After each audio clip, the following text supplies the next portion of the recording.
අයිබෝවන් analytics LK YouTube channel එකට ඔයගොල්ලන්ව සාදරයෙන් පිළිගන්නවා. අද අපි කතා කරන්න යන්නේ Microsoft Excel වල Minifs කියන ෆෝමියුලා එක කොහොමද අපි පාවිච්චි කරන්නේ කියලා. ඉතින් පළවෙනියට මම බලමු ඇයි අපි මේ ෆෝමියුලා එක පාවිච්චි කරන්නේ මොන වගේ scenarios වලද මේ වගේ ෆෝමියුලා එකක් අපිට පාවිච්චි කරන්න අවශ්‍ය වෙන්නේ කියලා. ඉතින් අපි බැලුවොත් මගේ ළඟ තියෙන පොඩි මෙතන data set එකක් මේකේ ලියලා තියෙනවා ඔක්කොම නම් මේ ස්ටුඩන්ට්ස් ලාගේ නම් ඒ වගේම ඒ ස්ටුඩන්ට්ස් ලා කරන සබ්ජෙක්ට්ස් තුනක් තියෙනවා මෙතන English Science and Maths ඊට පස්සේ ඒගොල්ල C ෙන් අරගෙන තියෙන ස්කෝර් එකත් මෙතන සඳහන් වෙලා තියෙනවා. ඉතින් මම බලන්න ඕනේ අපිට හිතමු අපිට අවශ්‍ය වෙනවා මේ data set එකෙන් අපිට අවශ්‍ය වෙනවා එක සබ්ජෙක්ට්ස් වලට තියෙන මිනිමම් ස්කෝර් එක. ඒ කියන්නේ පහළ තියෙන ස්කෝර් එක අඩුම ස්කෝර් එක අපිට හොයාගන්න ඕන නම් අපිට Minifs කියන ෆෝමියුලා එක යූස් කරන්න පුළුවන්. ඒ ෆෝමියුලා එක Minifs එක ඒ විදිහට අපිට යූස් කරන්න පුළුවන්. ඔයගොල්ලෝ පොඩක් scenarios දෙකක් actually පෙන්නන්නම්. කොහොමද අපිට නමකින් මිනිමම් ස්කෝර් එක හොයන්නේ ඒ වගේම සබ්ජෙක්ට් එකේ මිනිමම් ස්කෝර් එක හොයන්නේ ඒ වගේම අපි හිතමු අපි මේ data set එකෙන් නම් ඒක ටිකක් එච්චරම අවශ්‍ය නැහැ මම තව පොඩ්ඩක් මේක ඇඩ්වාන්ස් කරලා අපි හිතමු මොන හරි ඒ කියන්නේ scenarios දෙකකින් කොහොමද මිනිමම් ස්කෝර් එක හොයන්නේ කියලා. ඉතින් එහෙනම් අපි පළවෙනියටම පටන් ගමු. දැන් අපිට ඒ ෆෝමියුලා එක යූස් කරන්න හරිම ලේසි. මම ඔයගලට maths වල මිනිමම් ස්කෝර් එක හොයන විදිය පළවෙනියටම කියලා දෙන්නම්. ඊට පස්සේ අපි එක එක විදිහ scenarios බලමු. ඒක අපි ඕන Excel ෆෝමියුලා එකක් පටන් ගන්නවා වගේම equal sign එකෙන් පටන්ගෙන ඔයාලට කරන්න තියෙන්නේ Minifs කියන ෆෝමියුලා ඒ කියන්නේ ඒ ෆන්ක්ෂන් එක යූස් කරන්න තමයි. ඒක හරිම ලේසි. ඊට පස්සේ ඒ ඔපරේටර් යූස් කරාට පස්සේ වරහන් ඇරලා අපිට අවශ්‍ය මිනිමම් රේන්ජ් එක. ඒ කියන්නේ මොන රේන්ජ් එකේද අපිට පළවෙනි එක තියෙන්නේ මිනිමම් රේන්ජ් එක. ඒ කියන්නේ අපිට දැන් අවශ්‍ය වෙන්නේ මේ ස්කෝර්ස් වලින් මිනිමම් එක. එතකොට අපිට ඕනේ පළවෙනියටම සඳහන් කරන්න මේ ස්කෝර් ටික. right? ඒක තමයි මම දැන් මේ පෙන්නුවේ.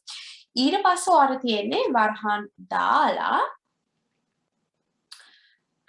ඔයාලගේ criteria range එක පෙන්වන්න. criteria range එක මම use කරන්නේ maths right maths තමයි අපේ subject එක. ඒ කියන්නේ අපේ subject column එක තමයි criteria range එක වෙන්නේ. ඊට පස්සේ අපිට ඕන අපේ criteria එක පෙන්වන්න. අපේ criteria එක තමයි maths. ඔයාලට ඕන maths කියලා මෙහෙම type කරන්නත් පුළුවන් right? එහෙම නැත්නම් ඔයාලට දැන් අපි cell එකකින් පෙන්නන හින්දා මම cell reference කරනවා මෙන්න මේක.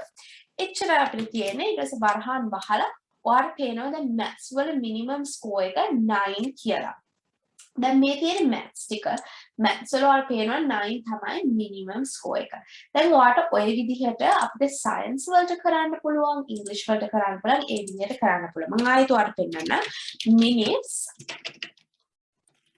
ඊට පස්සේ minimum score range එක දාලා ඊට පස්සේ ඒක දාලා මේ subject range එක select කරලා science කියලා ගහුවම ඔයාලට 23 එනවා. මේ තමයි science ටික. මේ science වලින් අඩුම එක තමයි 23. ඉතින් English වලටත් ඒ විදිහටම ඔයාලට කරන්න පුළුවන්. හරිම ලේසි. Minifs minimum range එක තමයි මේක. ඊටසේ subjects වලින් choose කරලා science English කියන subject එක choose කරාම ඔයාලට 26 එනවා. දැන් ඔයාලට පේනවා ඉතින් මෙතන 26 තමයි අඩුම score එක. දැන් අපි බලමු නම් වලින් කොහොමද මේක වෙනස් කරන්නේ. ඒක එච්චර වෙනසක් නැහැ. හරිම ලේසි. මම මේකට පොඩි වෙනස් විදිහකට මේ ෆෝමියුලා එක ලියනවා. මේක ඇත්තටම මේ විදිහෙන් ලියුවහම මේ ෆෝමියුලා එක අපිට drag down කරන්න පුළුවන්. ඒ නිසා මම මේ විදිහට ලියනවා. දැන් මේකට කරන්න තියෙන්නේ equal sign එක දාලා Minifs ඒ විදිහටම දාන්න. හැබැයි මේ වෙලාව අපි minimum range එක select කරනකොට මෙන්න මෙහෙම C එකම select කරාම ඇති. නැත්නම් වට මෙහෙම C එකම ඒ කියන්නේ C column එක මෙහෙම select කරන්නේ C කියන එක එබුවාම මෙතන මෙහෙම C column hover වෙනකොට ඔයාලට පේනවා මෙහෙම arrow එකක් එනවා. ඒ arrow එක click කරාම හරි. ඊට පස්සේ මට මේ මුළු name column එකෙන් දැන් මම ඒ මම select කරන විදිය බලන්න දැක්කද හරි. ඒ විදිහට ඊට පස්සේ Jane කියලා මම ඔබන්නේ. Jane එක මම නිකම්ම select කරනවා එහෙම. ඊට පස්සේ මම එක මේ enter කරාම මට පේනවා Jane ගේ lowest score එක 9. ඒ maths වලට. ඊට පස්සේ අපි ඒක මෙහෙම අපිට drag down කරාම ඒ හැම ජූලිගේ lowest score එක බෙන්ගේ lowest score ඔක්කොම හරියට මේවා වෙන මොකෝ වෙන්නේ දැන් මේ දෙක අපි column එකක් විදිහට නිකන් freeze වගේ වෙලා ඊට පස්සේ මේක මෙහෙම පල්ලෙහාට යනවා. ඉතින් ඒකින්ද ඔයාලට ලේසියට ඔක්කොම minimum scores criteria එකක් ඇතුළත ඔයාට ඒක හොයාගන්න පුළුවන්. දැන් මම කරන්න යන්නේ පොඩි වෙනස් දෙයක්. ඒ තමයි අපි හිතමු අපිට criteria දෙකකින් අපිට අවශ්‍ය වෙනවා කොහොමද minimum score එක හොයන්නේ.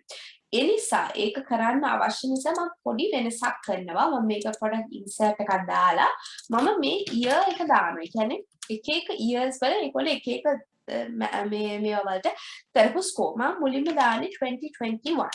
2021 තමයි මේ scores ටික. ඉතින් මම මේ data set එකම අරගෙන මම තා පොඩ්ඩක් මේක වෙනස් කළා. මම මේක 2022 කියලා බලමු අපි දාන්නේ. ඊපස්සේ දැන් මේ data set එකෙම 2022 වල ඒගොල්ලෝ English science maths වලට score කරපු ගණනුත් තියෙනවා. දැන් මේක පොඩ්ඩක් vary කරන්න මම එක එක numbers දානවා. ඉතින් ඔයගොල්ලෝ ඒක හිතා ගන්න.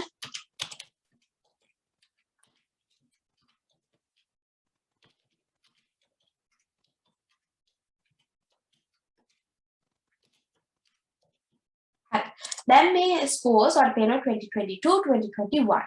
දැන් අපිට හිතමු අපිට අවශ්‍යයි ජූලිගේ lowest score එක science වලට. ඒක 2021 වල score එකද 2022 වල score එකද කියලා අපිට compare කරන්න පුළුවන්. එතකොට අපිට පුළුවන් මෙහෙම දෙයක් කරන්න. අපි බලමු අපිට 2020 maths වලට ජූලිගේ lowest score එක බලන්න මෙන්න මෙහෙම. ඔයාලට මෙහෙමත් කරන්න පුළුවන්. මම ඔයාලට පෙන්නන්නම්. ඔයාලට කරන්න තියෙන්නේ හරිම ලේසි දෙයක්. මෙහෙම equal sign එක දාලා minifs දාලා ඊට පස්සේ ඔයාලගේ minimum range එක still අපේ score field එක. ඊට පස්සේ ඔයාලගේ first criteria range එක වෙන්නේ subject එක. subject එක තමයි මේක. එක maths. ඊට පස්සේ ඔයාලගේ නම තමයි Julie. ඊට පස්සේ ඔයා බහලා වර්ණම් බහලා ඔයාලට පේනවා දැන් 94 තමයි ජූලිගේ lowest maths score එක. ඔයාලා ඒක confirm කරගන්න ඕන නම් අපි බලමු ජූලිගේ sorry මෙන්න මෙතන මගේ වැරද්දක් වෙලා ඒකයි. හරි. ජූලිගේ maths score එක 94 තමයි 2022 වල. ජූලිගේ maths score එක 2021 වල 100. එතකොට යාගේ lowest maths score එක 94. ඒක ඔයාලට පේනවා කොහොමද අපි criteria දෙකකින් එක පෙන්නන්නේ කියලා. ඒ කියන්නේ අපි පළවෙනියට කරන්නේ ආයි මම ඔයාලට පෙන්නන්නම් වෙන example එකකින් අපේ science වලට බෙන්ගේ lowest score එක ඒක අපි පෙන්නන්නේ ආයි minifs right. ඊට පස්සේ ඔයාලට තියෙන්නේ ඒ ඔයාලා අවශ්‍ය field එක minimum score එක හොයන field එක සඳහන් කරන්න. ඊට පස්සේ ඔයාලගේ criteria දෙක ලියන්න. පළවෙනි criteria එක තමයි subject එක. subject එක වෙන්න ඕනේ science.